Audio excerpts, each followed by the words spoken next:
কুল ইয়া আইয়ুহাল্লাযীনা হাদু ইন যাআমতুম আন্নাকুম আউলিয়াউ লিল্লাহি মিন দুনিন নাস ফাতামান্নাউল মাউত। আছে না কোরআনে? অনেক জায়গা আছে। আল্লাহ পাক তখন তাদেরকে আর বনু ইসরাইল বলছেন না, বলছেন ইয়াহুদ। কি বলছেন?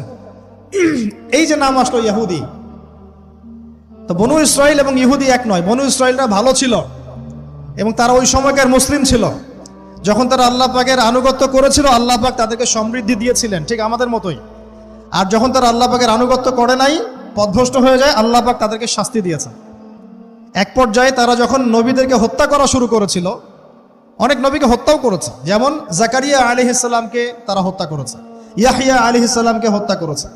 সূরা ইয়াসিন পড়ে দেখেন, ওখানে একই দিনে 3 জন নবীকে হত্যা করা হয়েছে। পড়ে দেখেন। তো মূল কথা হচ্ছে, নাম চেঞ্জ হলো কখন? যখন তারা সত্য থেকে পথভ্রষ্ট হয়ে গেল। ঈসা আলাইহিস সালামকে তারা অস্বীকার করলো, তখন আর বনু ইসরাইল নয়।